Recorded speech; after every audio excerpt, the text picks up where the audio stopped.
민수기를 새벽마다 함께 살펴보고 있습니다. 민수기는 이스라엘 백성들, 과거에 그 애굽의 종로로 하던 그 이스라엘 백성들이 어떻게 하나님의 군대로 변화되어지고 있는지, 어떻게 하나님의 군대로 종에서 하나님의 군대로 거듭나고 나게 되는지 그 과정을 우리에게 보여주고 있습니다.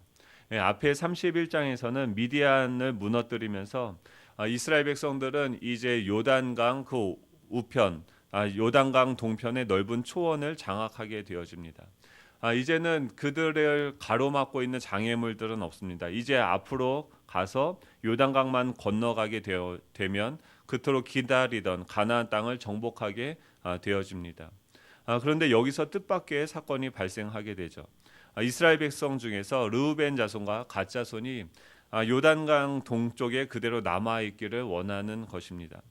32장 1절을 직역해서 보면 지금 그 갓 자손과 르우벤 자손이 그곳에 우리가 여기 머물겠다라고 주장을 하고 요청을 하게 되어지는데 그 이유에 대해서 그들이 가축이 많았고 또 르우벤 자손에게는 그 수는 대단히 광대하였다라고 이야기를 합니다. 지금 그 가나안 땅이라는 하나님께서 예비하신 은혜가 그들에게 있는 거죠. 하나님께서 애굽에서부터 나오게 하시고 광야에서 40년이라는 그 훈련을 받게 하신 것은 바로 이 가나안 땅에 들어가서 그 땅을 정복하고 그곳에 하나님의 나라가 이루어지도록 하는 것이 하나님의 목적이었죠. 이스라엘 백성들 중에서 지금 이 갓과 르우벤 자손들은 이제 목전에 와서 하나님께서 약속하신 그 땅 바로 앞에 와서 거기에 머물러 있기를 지금 요청하는 것이 바로 32장의 내용이다라는 것입니다. 그들은 왜 그곳에서 머물러 있기를 원합니까? 지금 그 잠깐의 승리를 맛본 거죠. 미디안 족속들을 쳐서 이기고 그들의 가축이 많아지고 이제는 어느 정도 먹고 살만한 우리가 여기서 머물러 있으면 이 가축도 굉장히 많게 되어졌고 또 이 땅도 보니까 목축하기에 너무나도 좋은 거죠.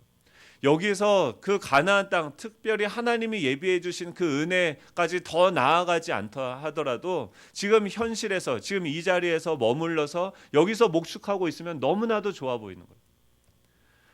지금 이들은요 하나님의 축복은 보지 못하고 현실에 멈추어 버립니다. 더 이상 사명을 향해서 나아가는 것을 멈추고 지금 현실에 눈에 보이는 그 수많은 가축과 또 그 수많은 가축들이 더 많아질 수 있는 그 환경에 마음을 빼앗기게 되어집니다. 이제 자신들은 사명보다 현실에 안주하겠다라고 이야기합니다. 무엇을 이야기합니까? 더 가진 것이 우리에게 장애가 되어질 수 있다라는 것입니다. 그들이 하나님의 약속을 향해서 나아가는데 하나님의 뜻을 이 땅에 이루는 데는 물질이 없어서가 아니라 어떤 연약함 때문에 그들의 능력이 부족해서 그 일들이 이루어진 것이 아니라 가난함이 아니었습니다. 연약함이 아니었습니다. 목축하는 것이 많아서 지금 배고프지 않아서 지금 자신 눈앞에 보이는 현실이 너무나도 좋고 아름다워 보였기 때문에 그들은 사명의 자리로 나아가는 것을 멈추고 현실에 안주하기를 선택하게 되어진 것이죠.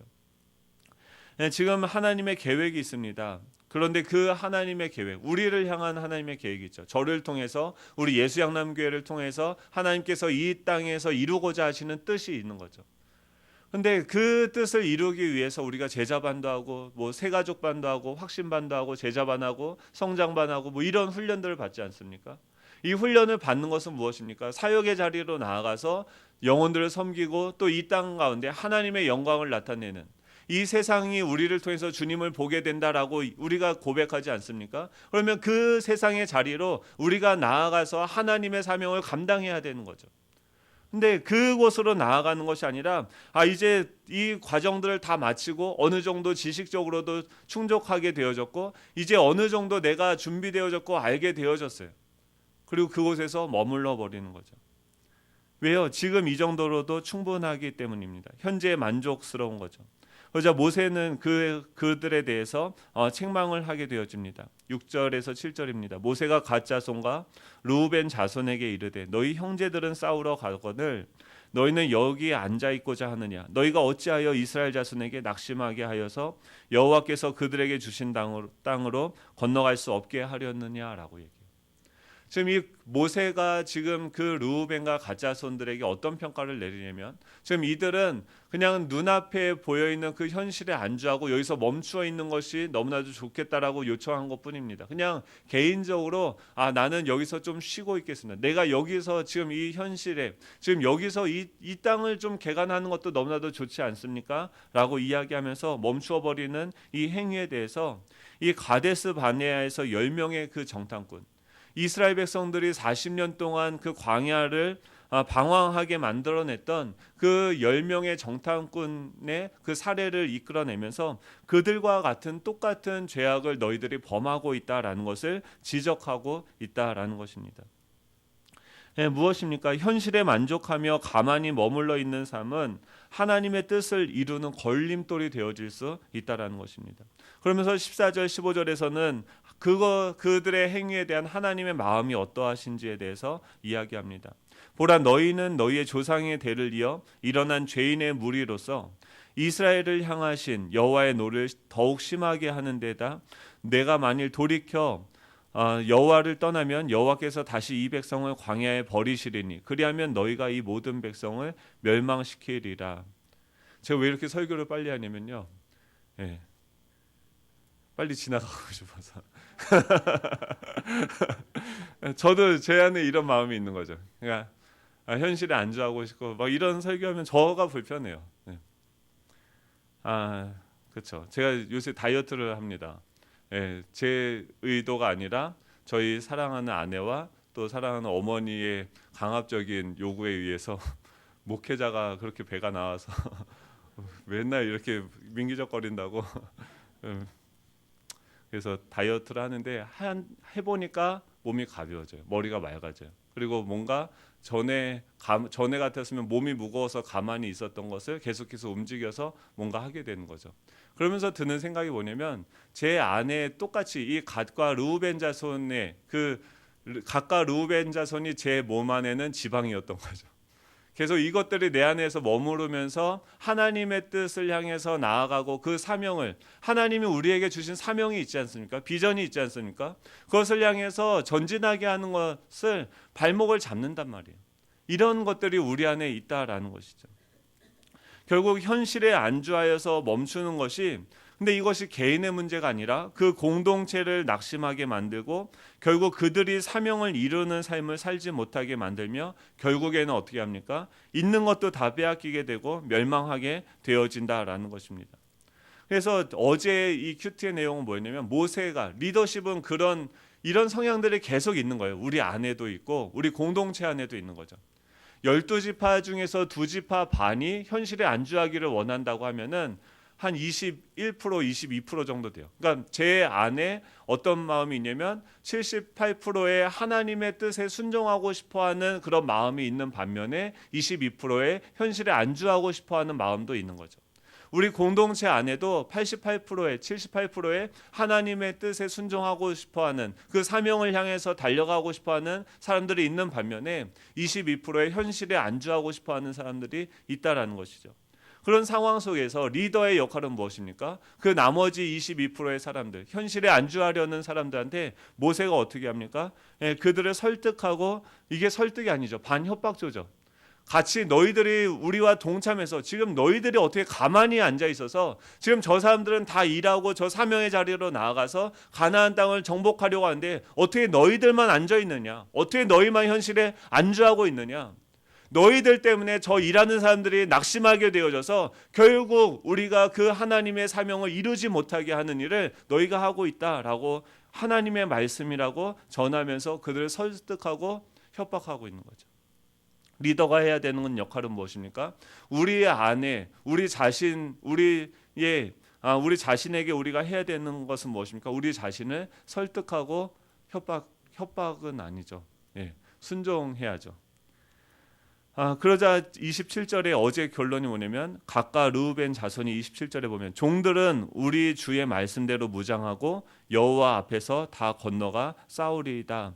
같이 동참하겠다라고 이제 이들도 그 하나님의 전쟁에서 합쳐져서 같이 동참하겠다라는 그 대답을 이끌어내는 것입니다.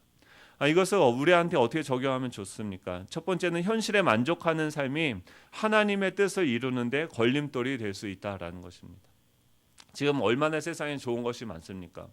대한민국에 그렇죠. 지금 우리나라가 굉장히 부유하죠. 예. 굶어 죽을 일은 없죠. 다들 뭐합니까? 살을 빼려고 고민을 하죠. 뭡니까? 목축이 많아졌다라는 거예요. 그리고 그 목축을 더 풀어서 더 성장하게 할 만한 일들이 많이 있다라는 거죠. 우리는 우리 안에 있는 그 현실에 만족하는 삶이 하나님의 뜻을 이루는데 걸림돌이 될 수 있다는 거죠. 두 번째는 리더란 현실에 안주하고자 하는 마음을 하나님의 사역을 감당하는 자리로 설득하여 이끄는 자라는 것입니다. 모세는 지금 갓과 르우벤 지파를 설득합니다. 사도 바울도 고린도전서 9장 27절에 이렇게 이야기합니다. 내가 내 몸을 쳐 복종하게 함은 내가 남에게 전파한 후에 자신이 도리어 버림을 당할까 두려워함이로다.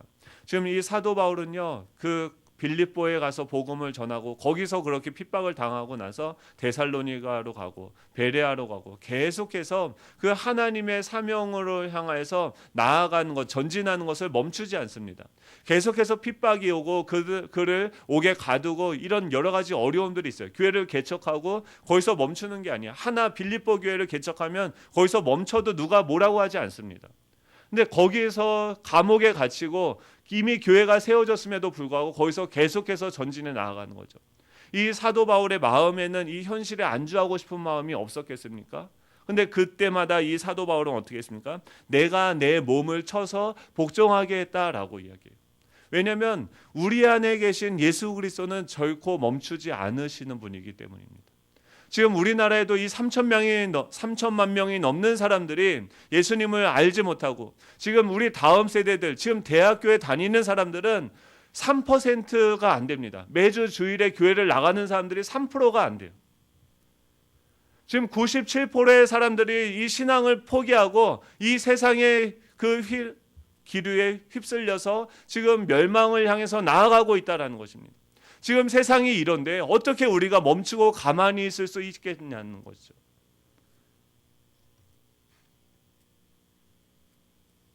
우리 교회는 왜 그 힘든 교회 개척을 해야 됩니까? 왜 학교를 해야 돼요? 제일 간단한 건요, 교회 개척 안 하면 됩니다. 지금 얼마나 좋습니까? 학교 안 하면요, 학교는요 계속 돈 들어가요. 계속 쏟아붓는 사역입니다. 그런데 왜 이 학교를 하고 왜 교회 개척을 합니까? 필요하니까요. 하나님이 원하시니까요. 다음 세대들을 그냥 놓고 볼 수 없는 거예요. 그들을 그냥 내버려 두는 거, 세상에 그냥 휩쓸려 가는 것을 어떻게 그냥 내버려 둡니까? 왜 대통령이 탄핵이 됩니까? 대통령은 대통령이 해야 될 일이 있는데 그래서 그 자리에 올려놨는데 그 일을 하지 않으니까 백성들이 탄핵하는 거 아닙니까? 왜 세월호가 그 바다에 침몰하게 되어졌는데 왜 정부를 탓합니까? 이 세월호가 과적을 하고 자기들이 문제가 생겨서 바다에 빠진 거 아닙니까? 자기들의 욕심 때문 아닙니까? 그런데 그건 그거고 세상은 세상이고 세월호는 과적을 하고 나쁘게 뭔가 했다 하면 그건 그거고 정부가 해야 될 일이 있는 거죠. 그들을 건져내어줘야 되고 그들의 안전을 최선을 다해서 그들이 살아날 수 있도록 돕는 일을 해야 되는 거죠. 하나님이 이 땅에 교회를 세우신 이유는 무엇입니까? 왜 우리가 그 자리에 있어야 됩니까? 세상은 계속해서 악하죠. 멸망으로 달려가죠. 죄인이죠.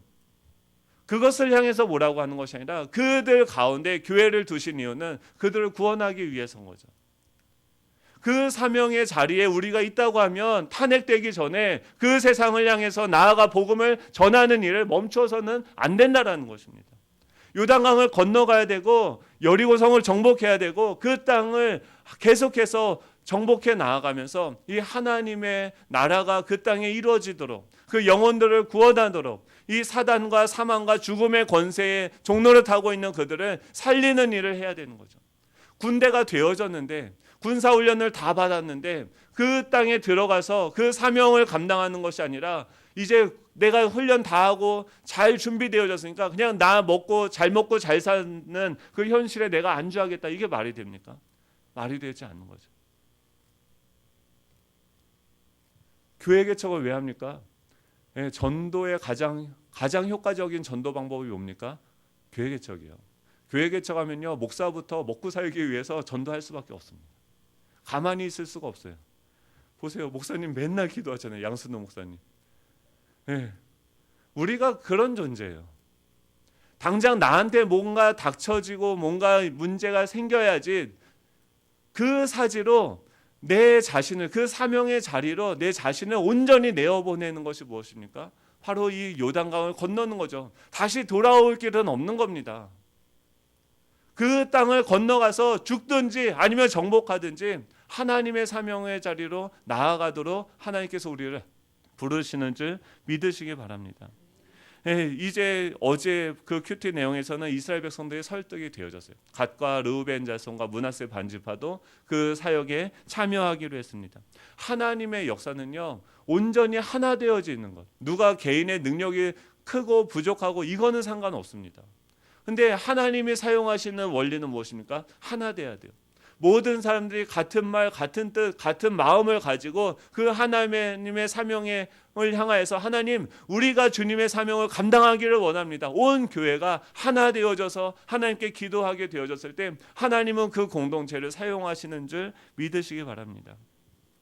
이제 이 모세의 설득이 먹혔습니다. 그리고 이제 그 갓과 르우벤 자손들이 동참하기로 결단했습니다. 그러자 오늘 본문 28절에서 30절이죠. 우리 함께 읽어보도록 하겠습니다. 시작.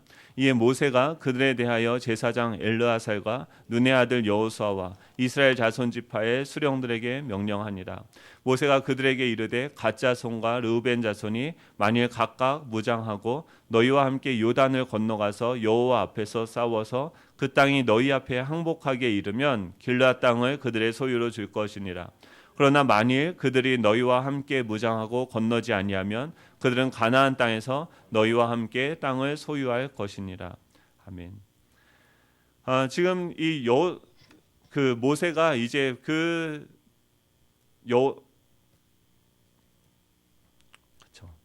모세가 이 갓 자손과 르우벤 자손이 이제 동참하기로 하게 되니까 누구를 부릅니까? 제사장 엘르아살과 눈의 아들 여호수아와 각 지파의 수령들을 다 데려다 놓습니다. 그리고 나서 그 각 리더십들을 다 데리고 와서 공식적인 그 확인 절차를 거칩니다. 왜 이런 과정을 거치냐면 지금 좀 전에 갓과 르우벤 자손들이 우리 동참하겠다라고 얘기를 했는데 이제는 그것을 개인적으로 모세와 그들 그 두 지파 간의 언약이 아니라 모든 공동체의 그 대표들을 데려다 놓고선 너희들이 이렇게 하나님께 헌신하기로 약속하였다라는 것을 이 공식적인 확인 절차를 통하여서 모든 사람들이 보는 앞에서 증인으로서 리더들을 참석시켜 공식적인 승인 절차를 밟는 과정을 거칩니다. 왜 그렇습니까? 우리는 또 마음이 바뀌기 때문에. 왜 우리가 임직식을 이번 주 토요일 날 합니까? 그냥 우리가 헌신하고 그냥 일하면 되는 거 아닙니까? 근데 사람들 다 초대해서 주일날 하는 것도 안 된다고 하지 않습니까? 왜요? 토요일날 우리 교회뿐만 아니라 다른 교회의 그 리더십들까지 다 와서 그것들을 봐야 된다라는 거죠. 빼도 박도 못한다는 거예요. 그렇죠? 그리고 이제는 죽으나 사나 하나님의 사명에 내 자신을 내어드렸다. 꼭 이게 그냥 교회 와서 교회 봉사하라 이런 차원이 아닙니다. 하나님의 뜻을 이 땅 가운데 이루는데 우리 자신을 내어줬다는 것을 모든 사람들 보는 앞에서 확실하게 선포하라는 거예요. 하나님이 그 마음을 주셨다고 하면은 이 목장에서 나누는 거예요. 사람들 앞에서 나에게 하나님이 이런 마음을 주셨다. 내가 연약하지만 그럼에도 불구하고 나에게 주신 사명은 이것이다. 그 사명의 자리로 나아가는 거죠. 그것을 먼저 선포하면 그 나머지 사람들이 도와주는 거죠. 함께 그 일을 하는 것이죠. 한국 교회가 개혁돼야 된다라고 이야기합니다.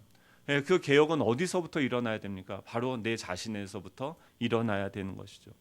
31절 32절은 제가 읽겠습니다. 갓 자손과 르우벤 자손이 대답하여 이르되 여호와께서 당신의 종들에게 명령하신 대로 우리가 행할 것이라. 우리가 무장하고 여호와 앞에서 가나안 땅에 건너가서 요단 이쪽을 우리가 소유할 기업이 되게 하리이다. 아멘. 갓 자손과 르우벤 자손이 31절 그 앞의 내용은 뭐냐면은 28절에서 30절은 뭡니까? 모든 리더십들을 불러다가 모든 사람들 보는 앞에서 확인 절차를 다시는 빼도 박도 못하게 같이 그 전쟁에 참여하도록 너희들이 약속했다는 것을 명시하게 되어집니다. 그러자 이제 31절 32절에서는 gad과 르우벤 자손이 대답하는 내용이죠. 뭐라고 이야기합니까? 여호와께서 당신의 종들에게 명령하신 대로 우리가 행할 것이라 라고 얘기해요. 자기에 대한 인식이 무엇입니까? 여호와께서 당신의 종들에게 자기 인식이 새롭게 되어진 거예요.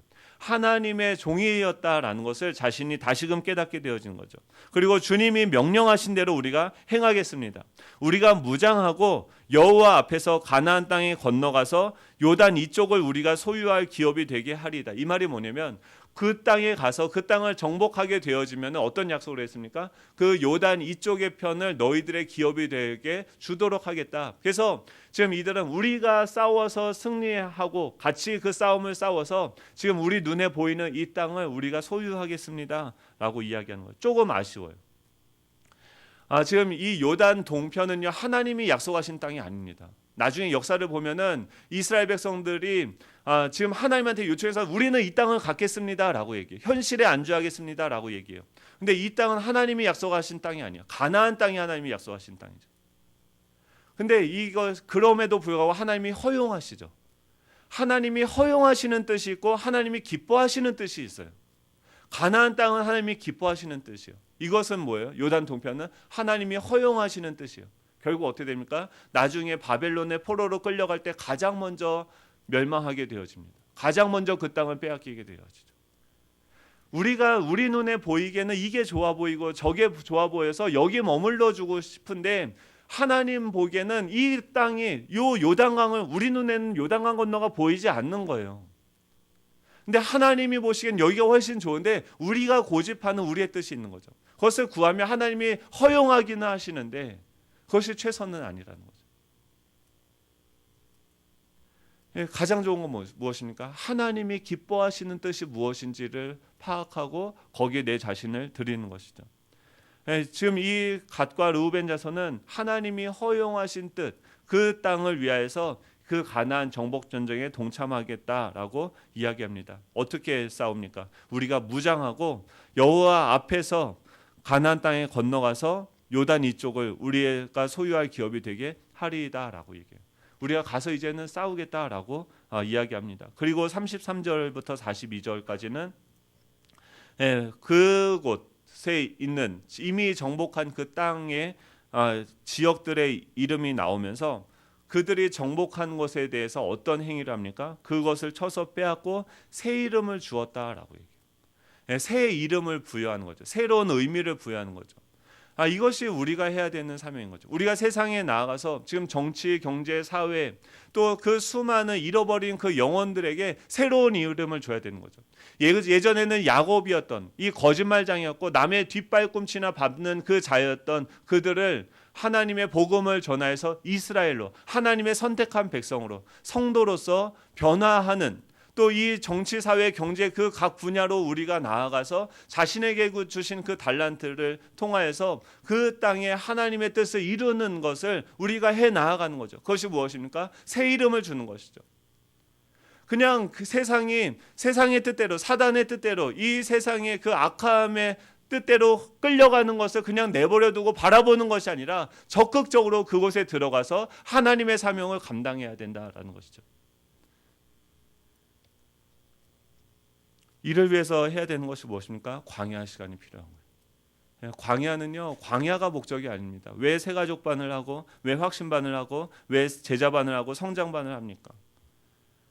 왜 30살까지 예수님은 자라가야 됐습니까? 30살부터 공생애를 시작하기 위함이었죠. 우리도 자라가야 됩니다. 아직 연약한데 무조건 가서 싸우는 게 아니에요. 성장해야 되고 하나님의 말씀으로 계속해서 자라가고 군대가 돼야죠. 그게 무엇입니까? 지금 광야의 시간인 거죠. 근데 이것은 무엇을 위한 것입니까? 가나안 땅을 정복하는 거. 그 전쟁이 우리 눈앞에 있는 거예요. 그 땅을 정복하는 저와 여러분이 되면 좋겠습니다. 우리 교회를 통해서 정말 한국 교회가 성장만 추구하는 게 자기 배만 불리는 교회들이 아니라 정말 이웃을 위해서, 그 지역에 있는 그 불쌍한 그 영혼들을 위해서 자신을 쳐서 깨뜨리고 나누어 주는, 정말 좋은 곳이구나, 하나님은 이런 분이구나, 이것을 세상 가운데 보여주는 교회가 돼야 되지 않겠습니까? 우리 다음 세대를 세워야 되지 않겠습니까? 그 뜻이 현실의 안주하에서 하나님의 나라의 거침돌이 되는 교회가 아니라 하나님의 말씀에 순종하여서 디딤돌이 되는 다음 세대와 여러 그 교회들의 디딤돌이 되어지는 저와 여러분이 되면 좋겠습니다. 기도하겠습니다. 하나님 아버지, 감사드립니다. 부족한 저희들에게 사명을 주시고 또 비전을 주시고 하나님 가나안 땅을 바라보게 하여 주시니 아버지 하나님 너무나도 감사드립니다.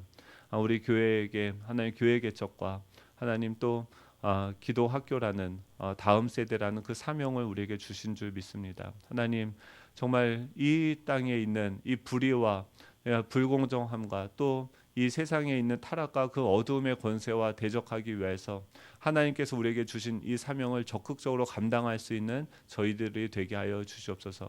우리가 더 성장할 수 있게 하여 주시고 더 힘을 하나님이 우리의 힘임을 날마다 더 기억하고 더 온전히 주님께 순종하는 법을 배우게 하여 주시고 하나님 그 상태에서 그 현실에 안주하고 머물러 있고 앉아 있는 것이 아니라 아버지 다시금 일어나서 세상을 향해 나아가 아버지 그 땅을 정복하고 하나님의 나라가 이루어지게 하는 그런 우리 예수양남교회가 될 수 있도록 주님 우리를 축복하여 주시옵소서. 하나님 오늘도 주님께서 우리를 향한 기뻐하시는 뜻이 있는 줄 믿습니다. 우리를 향한 주님의 그 기뻐하시는 뜻이 온전히 이루어지게 하여 주시옵소서. 감사드리며 예수님의 이름으로 기도드립니다. 아멘. 하늘에 계신 우리 아버지요.